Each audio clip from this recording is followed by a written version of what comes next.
Yeah, so for me, I mean, I'm an introverted by nature, and I've learned that an entrepreneur has nothing to do with extrovert, introverted type dynamic. It's what kind of refuels you or what gives you energy. And an extroverted person, they get more energy being around people, and introverted the opposite. But I know that being an entrepreneur is about being a solution seeker. It's about being around, being in dynamics with people, and knowing that if I'm more introverted by nature, that I may need to have time alone or time to energize to then give my energy out. And doesn't mean that introverted means I stay to myself, because isolation, staying to yourself, does not create anything of value. The value always comes by being out and being around people.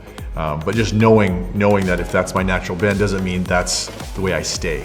Entrepreneurs also don't stay in their comfort zone. In their comfort zone. That'd be a comfort zone, right? An introverted person likes to be by himself, but stretching yourself, getting out of your comfort zone, is anyone can do that, and that part of that is, I think, required if you want to go beyond yourself and do something beyond what you can do, which is, as an entrepreneur, you have that ability to go beyond yourself. It's ownership for yourself, but then you can have the ability to actually share that with others and share your ideas with others.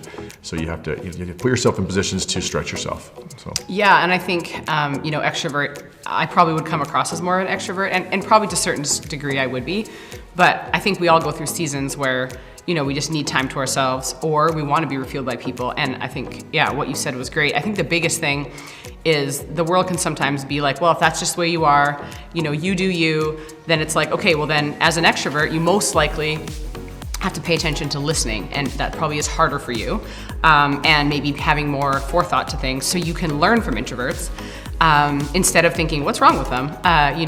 They're just not like you. And vice versa, being an introvert, being like, oh man, those people are crazy, or whatever, I don't know how that refuels them, going, I could learn from them. I could learn how to maybe be more welcoming to people, maybe be willing to stretch myself in talking to people and just making people feel great.